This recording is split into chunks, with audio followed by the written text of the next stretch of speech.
Aboriginal and Torres Strait Islander people should exercise caution when viewing this video. It contains images of deceased persons. The stories in this video focus on the many issues regarding the stolen generations, which may cause distress. Welcome back to our Sorry Day 21 presentation. This segment is about truth, part 3. We can't have justice without truth, and we can't have healing without truth. Yokai. Yokai is healing our spirit, and Sorry Day is all about healing.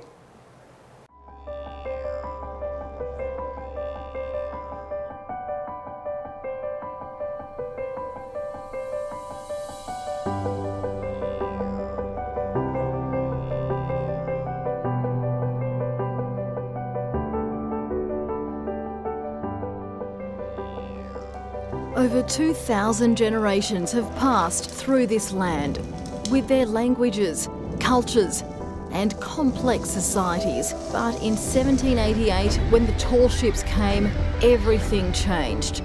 The British invasion disregarded the original inhabitants and custodians. The next 7 to 8 generations were marked by trauma, resulting in the social and emotional well-being issues we see today. Whole generations of children stolen, families broken. Between 1910 and the 1970s, approximately 100,000 Aboriginal children, especially those of mixed race, were forcibly removed from their mothers and fathers. Abuse and unpaid labour were common, creating disproportionately high levels of social and economic disadvantage. Prime Minister Kevin Rudd brought hope in 2008 when he apologised to the stolen generations. But this did not produce the progress we'd hoped for. If we are to create a better future for our children and our children's children, it has to start right now, right here, with us. It's time to regain control of our own livelihoods and children, to reconnect with our ancient land, speak our tongue and be proud of our culture. That's what Yokai is about. Yokai is an Aboriginal initiative that promotes truth, justice and healing for our people. There's a long way to go in addressing the trauma, but we will never give up. Will you stand with us? Yokai, healing our spirit. That was a production we were very proud of, narrated by Narelda Jacobs, who was born in Western Australia and has gone on to bigger and better things, Channel 10. But Narelda is the daughter of Cedric Jacobs, who was a survivor from Koondarm Mission. Now, Koondarm Mission originally was the Moore River Native Settlement. The Moore River Native Settlement has been depicted very well in the Rabbit-Proof Fence. But what I want to say too about this short production is just to remind you that the apology was a different day. Sorry Day is the 26th of May every year, so we commemorate the handing down of that report. But the apology, where we talk about in that video production, the Yokai production, is about Prime Minister Rudd apologising to the stolen generation peoples in this country. And so that was one recommendation of the 54 recommendations that was handed down on the 26th of May 1997.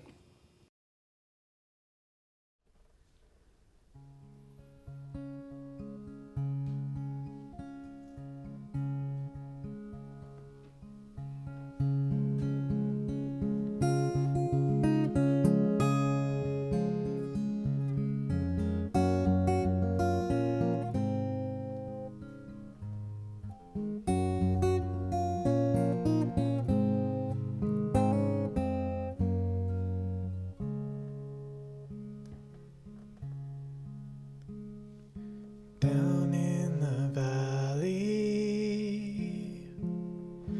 down amongst the southlands, may we lay amongst the trees.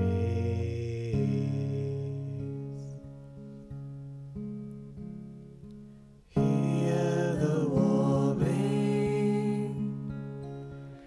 see the hills of bright gold. May we feel the sense of freedom.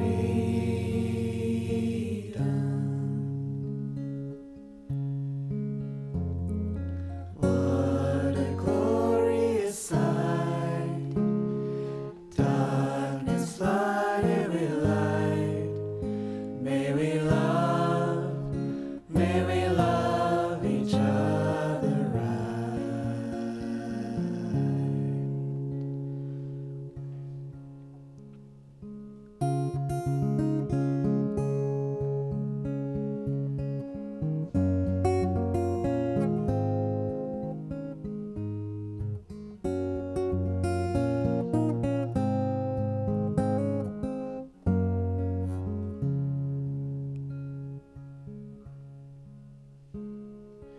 Beside the dirt road stands a tree struck by lightning,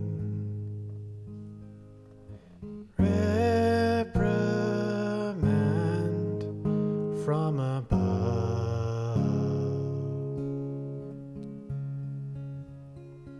and broken buildings upon fields of history, and age can't be undone.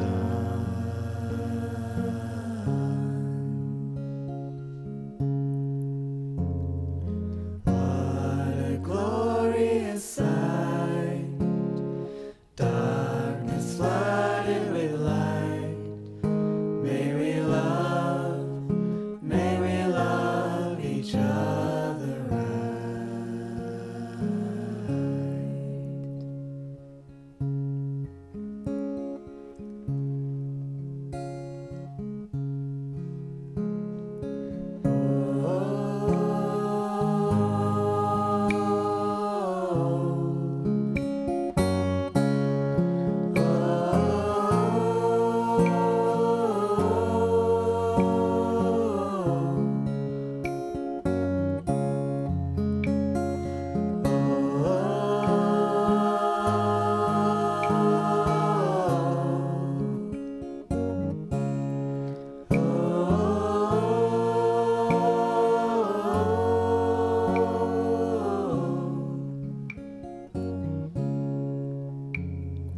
What a glorious sight, darkness flooded with light.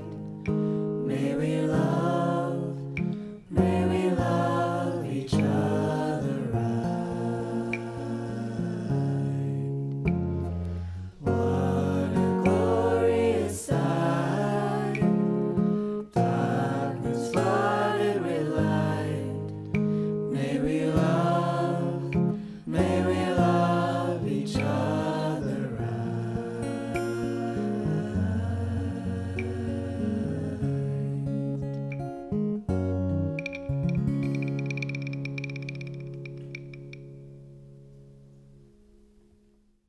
I spent some time growing up in the mission, Roelands, where Aboriginal children were sent after being removed from their families. Like all children in the mission, I was forbidden to learn about my people and my culture, and I have always been open with my family about my childhood and my time at Roelands.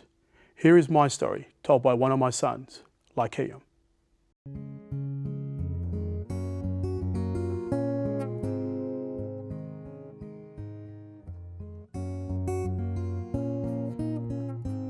My dad told me he was taken away to Roelands Mission at a very young age, and he said that he was the same age as my little brother Billy.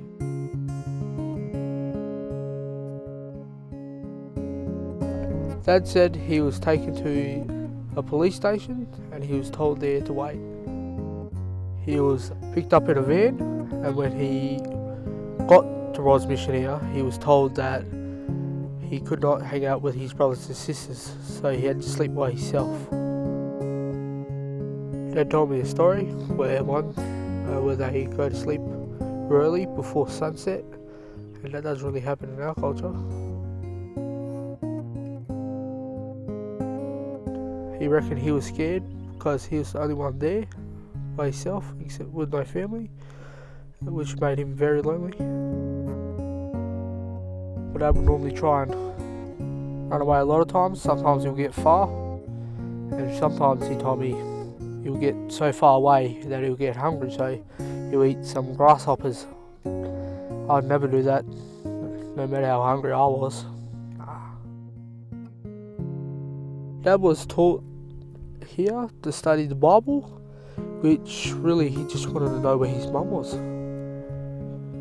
He was never allowed to learn about his language, so he never knew his language, and he only was allowed to learn English, and he also wasn't allowed to learn about his culture.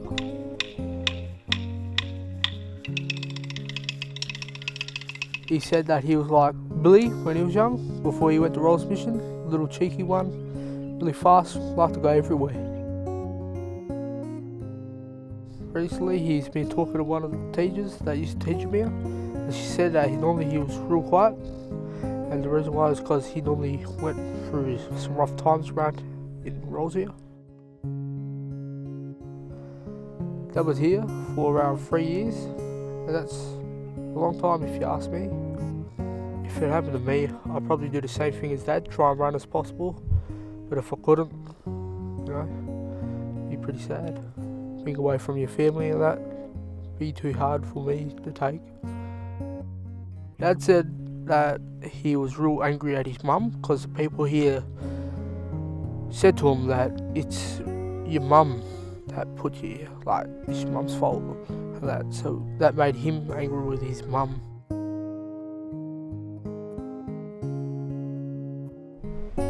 My dad is really gotten up and become a good father.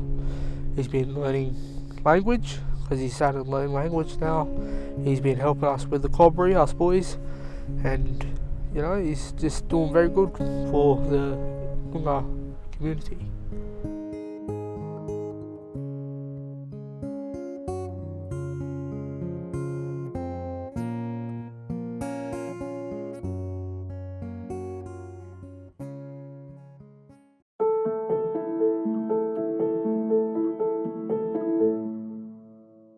In 1927, a proclamation was signed by A.O. Neville, the Chief Protector of Aborigines, making it unlawful for Aboriginal people to visit or remain in the city of Perth. This prohibited area stayed in effect until 1954, and the Aboriginal people still remember the impact it had on their community.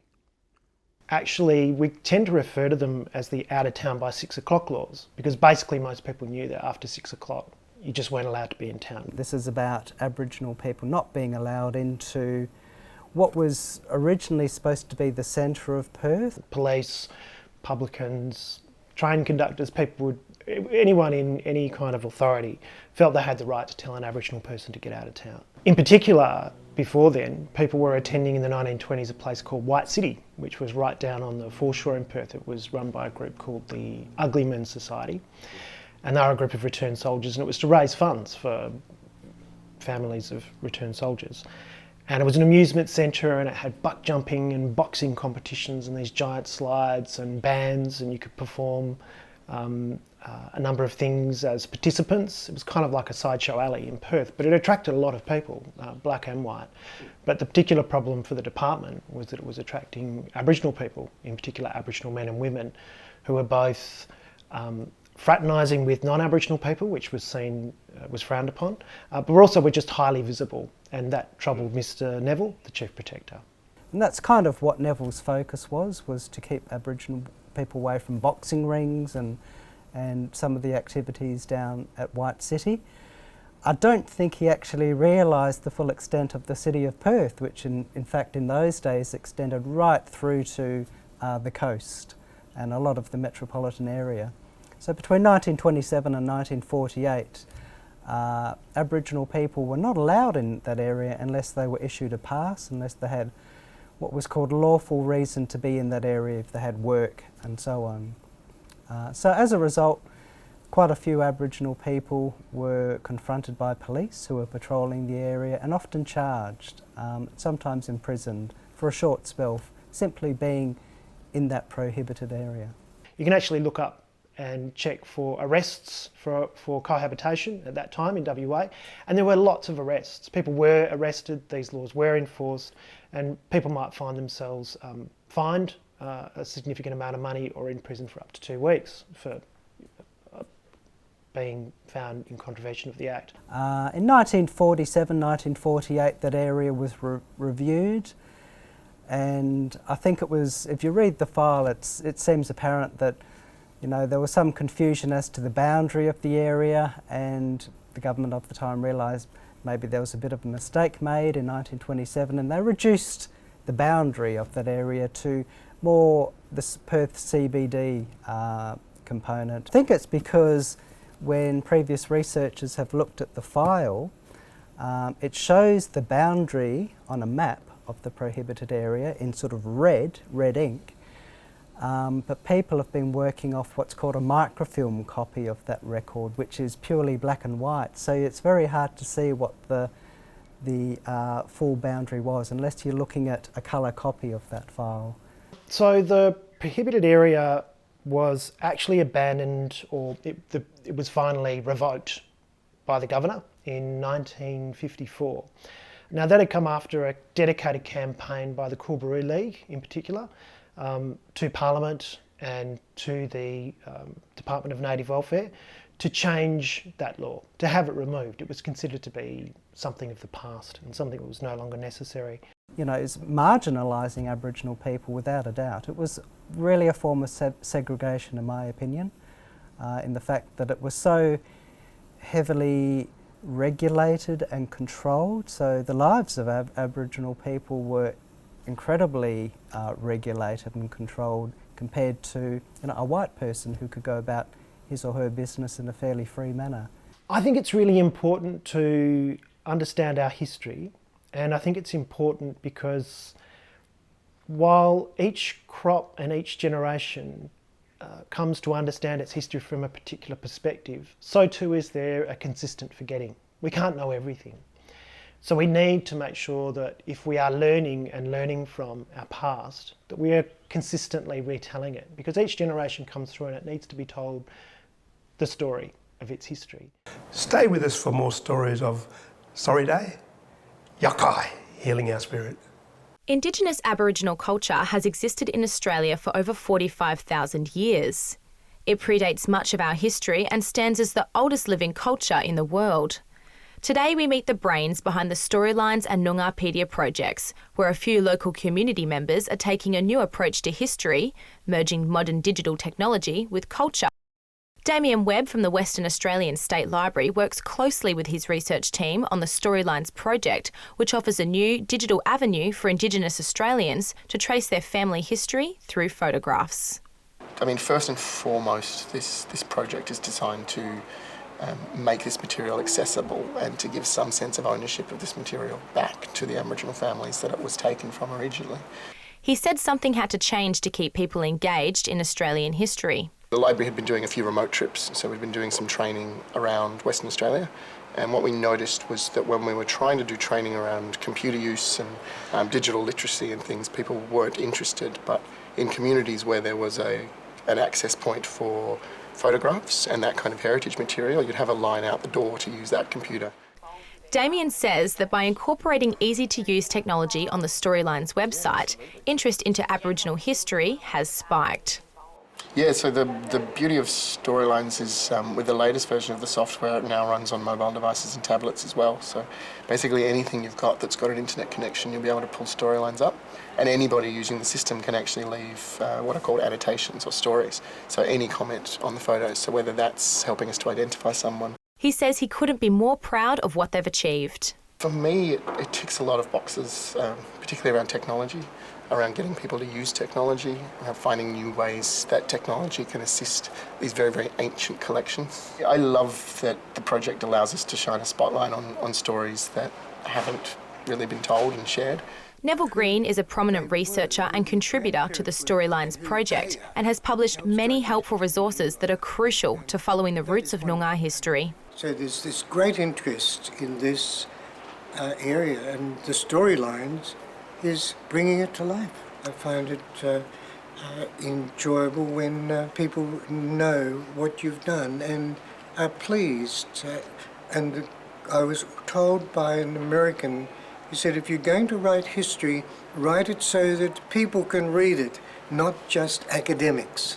But it isn't the only local project gaining recognition for using digital platforms to engage people with Noongar culture. UWA researchers Leonard Collard and Jennifer Buchanan are among a research team that have formulated a first for modern Noongar language, an online resource, Noongarpedia. The Noongarpedia is a knowledge platform based upon Wikipedia, but of course, as Noongars always do, we look at the models and how it's useful and how it works, and then adapt it and make it into a cultural format. The website encourages people from all backgrounds to log on to any device and learn more about the local Indigenous literature. You don't have to be a Noongar as such to want to engage in Noongarpedia, because it's about Noongar knowledge systems. People want to get to know more about their country. They want to get to know more about the relationships and about the knowledge, at a global level, at a national level, and even at the interface here in the Noongar lands of southwest Australia. Like Storylines, the team recognise the importance of keeping up with changing technologies to tell the stories of Noongar language, and hope it will be a catalyst for other Indigenous communities around the nation. There are small language groups and Indigenous First Nations peoples who are trying to work out how to use these new technologies to be able to harness the tools to tell their own story. Pedia is a legacy we want to leave for future generations to evolve and develop and add value and reconstruct and do whatever as human beings do with knowledge. Whether it's Antarctica or whether it's in New South Wales or in Papua New Guinea, you don't have to be a Noongar as such to want to engage in Noongarpedia, because it's about Noongar knowledge systems.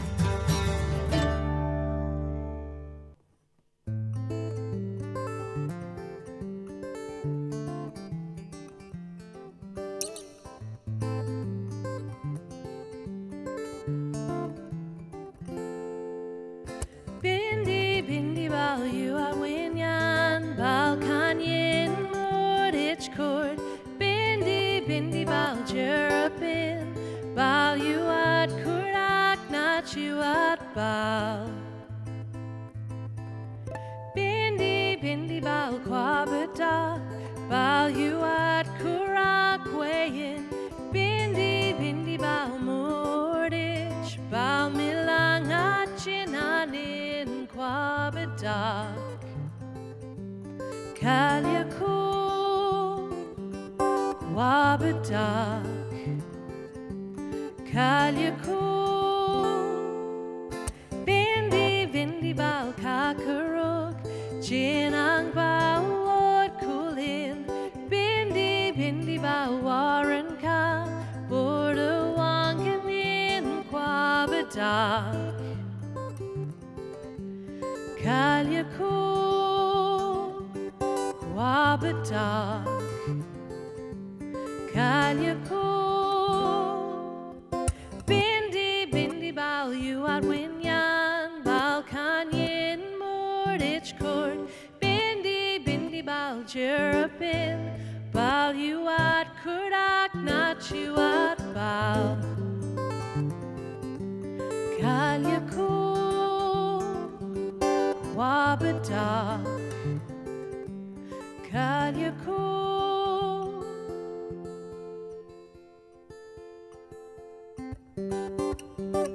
kwabadak. Kalyaku kwabadak.